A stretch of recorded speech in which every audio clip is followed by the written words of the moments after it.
मैं जानता हूं, निवेदन है कि आप आज उद्बोधन, ये भी उद्बोधन भी ऐसा होगा जैसा राव वीरेंद्र सिंह जी ने कहा था, वैसा उद्बोधन आज आपको देखने को मिलेगा। धन्यवाद सर। राव साहब। और नहीं हुआ तो मेरी भूख निकल जाएगी।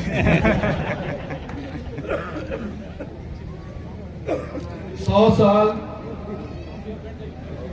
पूरे करने पर श्रीमती लोधी देवी को मैं जन्मदिन की मुबारकबाद देना चाहता हूं और इस नव वर्ष के अवसर के ऊपर जितनी उम्र इन्होंने पाई है उतनी उम्र बहादुर सिंह भी पाए और आप सब साथीगण जो यहाँ पे आए हैं 100 साल आप सब लोग जिए।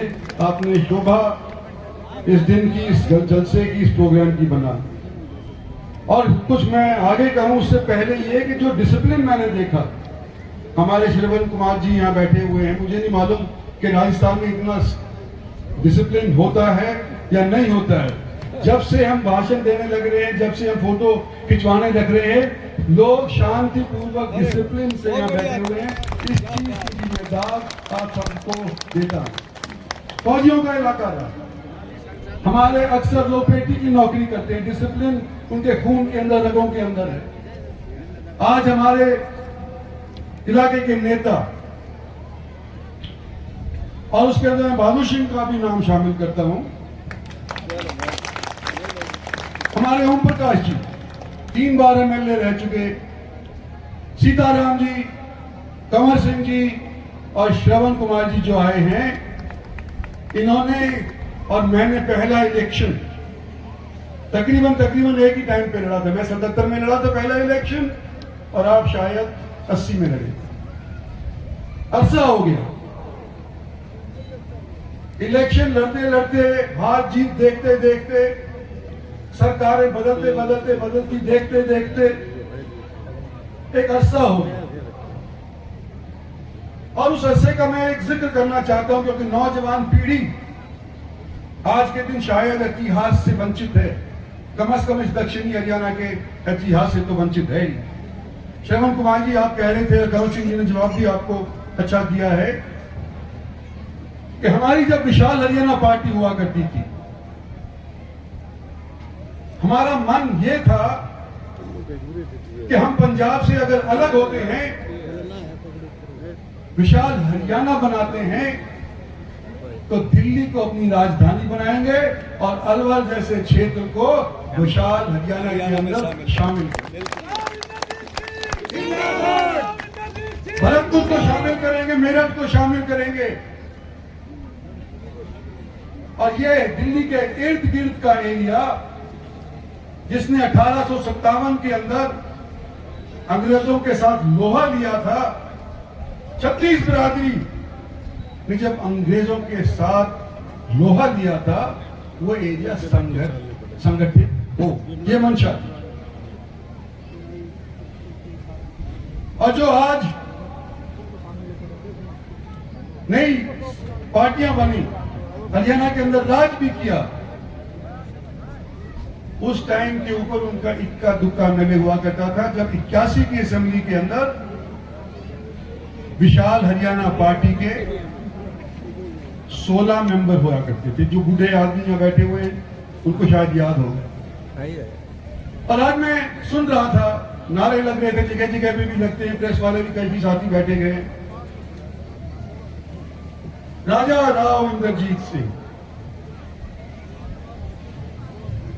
हमारा राजघराना तो 1857 के अंदर छिन गया था जब अंग्रेजों के साथ लड़ाई लड़ी थी।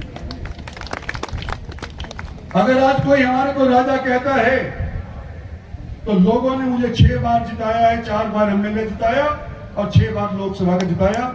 लोगों के मन के ऊपर अगर मेरी चलती है, इसलिए शायद पत्रकार बंधु मेरे को राजा कह देते। लेकिन इसमें कोई दो राय नहीं कि मेरे को, मेरे पिताजी को और आज के दिन मेरी बेटी को अगर आप लोगों जैसे लोगों का सहयोग नहीं होता तो आज के दिन आप स्टेज के ऊपर खड़े होकर के आपके सामने भाषण देने लायक नहीं होते। और क्योंकि मेरा लंबा अरसा हो गया है, नई पीढ़ी को बताना चाहता हूं कि जब 77 के अंदर पहले मैं इलेक्शन लड़ा, एक कनीना नाम का हल्का हुआ करता था, यहाँ पे बैठे हुए 2-4 आदमी आए हुए भी थे। हरी सिंह वहां से एमएलए हुआ करते थे। डिलिमिटेशन कमीशन आई, डिलिमिटेशन कमीशन ने हरियाणा की 81 सीट हुआ करती थी जब हरियाणा पंजाब से अलग हुआ। हर एक जिले के अंदर, उस टाइम के जिले के अंदर हर एक जिले से एक एक एमएलए कॉन्स्टिट्यूएंसी बढ़ाई गई और दुर्भाग्य से एक ही ऐसा हल्का था जहां पर घटाई गई। सब जिलों के अंदर बढ़ाई गई और महेंद्रगढ़ के अंदर कनीना की सीट घटाई गई। इस बात की पीड़ा होती है, मेरे को होती है, मेरे बाप को, मेरे साथियों को, आज की नस्ल को होनी चाहिए कि हमारे साथ ये अगर दुभांत हुआ है तो इसके खिलाफ हम लड़ेंगे। और पिछले दिनों के अंदर एक बार फिर डिलिमिटेशन आई, 2009 के अंदर डिलिमिटेशन आई, तो उसी बात को दोहराया गया। सालावास नाम का हल्का हुआ करता था। हमारे गांव की एक महिला वहां से एमएलए 2 बार रह चुकी थी और इस डिलिमिटेशन के अंदर बाउंड्री इधर से उधर कर दी। चलो संख्या के ऊपर आप कर दो, लेकिन एक सीट अगर कहीं घटाई गई हरियाणा के अंदर तो सिर्फ सालावास के अंदर घटाई। हम जब यूं कहते हैं कि हमारे इस क्षेत्र के साथ दुभांत होती है, हम सरकारें बनाते हैं लेकिन वाजिब इनाम हमारे को उसके बदले में नहीं मिलता, तो क्या मैं गलत कहता हूं? और लोग यूं कहते हैं कि इंद्रजीत सिंह अगर चीफ मिनिस्टर से नहीं लड़ता तो हमारे फीत लग जाती, हम चेयरमैन बन जाते, हम शायद मिनिस्टर बन जाते। अरे मैं यूं कहता हूं कि अगर हम पार्टी किसी का साथ नहीं देते तो ये पार्टी सत्तासीन नहीं होती। तुम कहां के व्यक्ति हो? हरियाणा के बब्बर शेर की, हरियाणा के बब्बर शेर की। और याद रखो आज अहीरवाल की तरफ से अहीर रेजिमेंट की बात होती है कि मैंने रजांगला लड़ाई लड़ी, जब घुसपैठ की कश्मीर के ऊपर काबिज करने आ रहे थे, गार्ड्स की तरफ से हमारे लोग जाकर के वहां पर सिंह तान करके खड़े हो गए थे। लेकिन क्योंकि 1857 में हमने और आपके पूर्वजों ने अंग्रेजों के खिलाफ लोहा लिया था, इसलिए अहीर रेजिमेंट नहीं बनाई।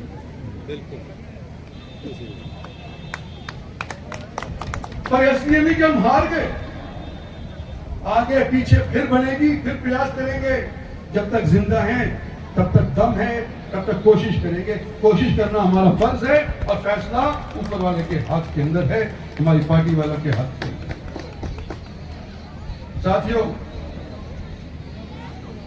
मैं पहली बार जब इलेक्शन लड़ा, दोबारा से दोहरा रहा हूं वैद जी, जिस गांव में मैं जाता था वहां स्कूल बुढ़वा,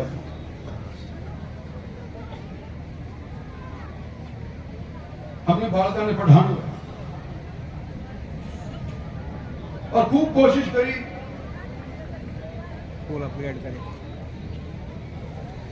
स्कूल कम बने और स्कूल बन भी गए। सरकारी स्कूल बनने के बाद उसके अंदर पढ़ाई की बजाय राजनीति ज्यादा होने लगी। कोई भाई राजनीतिक टीचर हो यहाँ पे मुझे पता नहीं, लेकिन स्कूलों के अंदर आज के दिन यह स्थिति है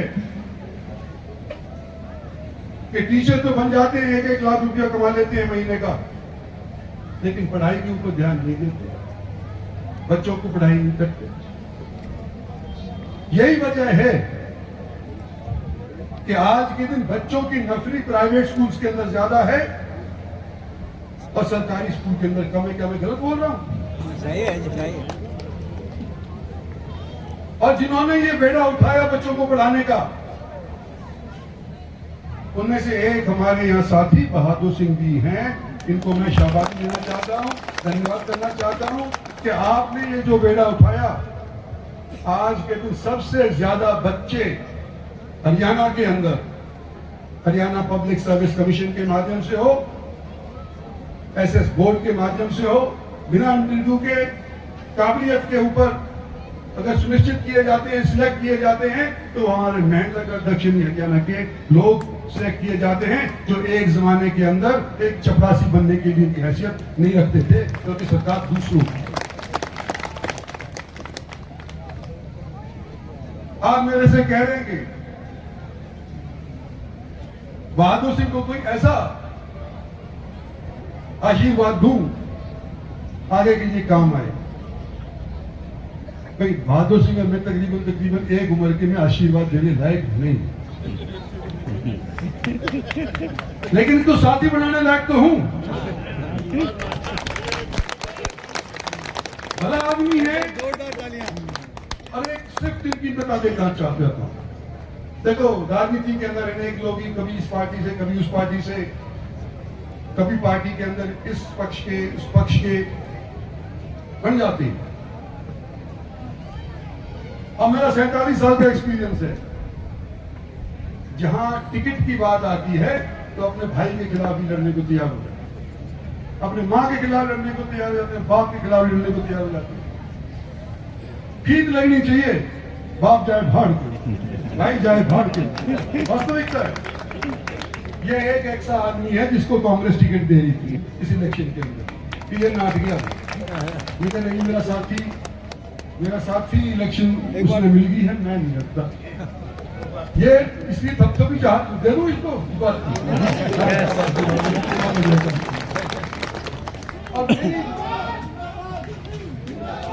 और मेरे देखो,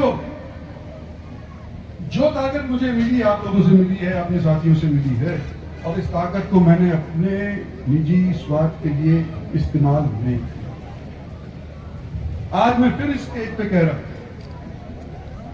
डिनिवेशन तीसरी बार मेरी राजनीतिक जिंदगी के अंदर होने जा रही है। हल्के बढ़ेंगे। लोकसभा आज हरियाणा के अंदर 10 है, हो सकता 13 हो जाए।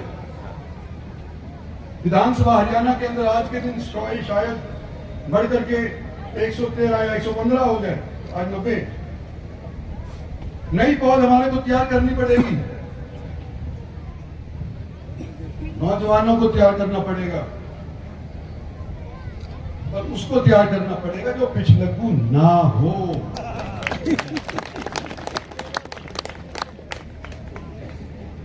अभी लड़ाई जारी है, जारी रहेगी, आपकी जिंदगी में भी जारी रहेगी, मेरी जिंदगी में भी, जब मैं मर भी जाऊंगा तो भी कहीं जारी रहेगी।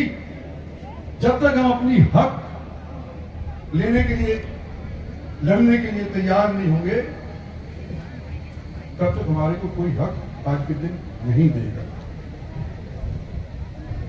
हमारे को सौभाग्य से कई दशकों के बाद एक मेजॉरिटी की सरकार हासिल हुई है। सन 14 ने कायाकल्प कर दी जनता ने। नरेंद्र भाई मोदी को प्रधानमंत्री बना लिया, उसके नाम पे जीती भारतीय जनता पार्टी, इसमें कोई दो राय नहीं। भारतीय जनता पार्टी पहले भी लड़ ली थी, लेकिन जीत क्यों नहीं हासिल कर। मुझे वो भी दिन याद है जब मैं एमपी हुआ करता था, भारतीय जनता पार्टी की केवल लोकसभा के अंदर 2 एमपी हुआ करते थे। जिस दिन नरेंद्र मोदी को डिक्लेयर किया गया इस संगठन ने, उस दिन भारतीय जनता पार्टी की किस्मत बदल गई। तीसरी बार देश के अंदर अगर एक सरकार मेजॉरिटी की बनती आई है तो वो बदौलत है नरेंद्र भाई मोदी।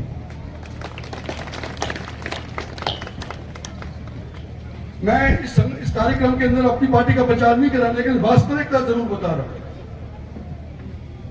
पार्टी का तो प्रचार जब करूंगा जब इलेक्शन आएगा। लेकिन कई लोग तो यूं कहते हैं कि भाई हमने पार्टी बनवाई। आज सरकारी अफसर भी देख लो, जो लोग भुट्टा साहब के गैर रहा करते, चटोला साहब के गैर रहा करते, वजनलाल के गैर रहा करते, उनकी तारीफ करा करते, आज उनका कि मारो तो दादो आरएसएस को थो,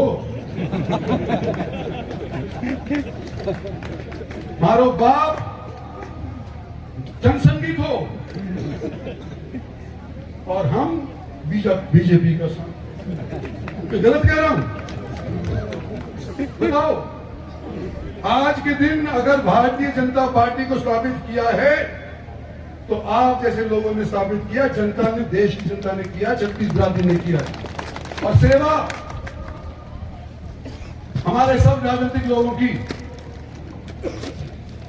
यही होनी चाहिए कि जो पब्लिक चाहती है, जनता की आवाज बुलंद हो, आप लोगों के माध्यम से बुलंद हो।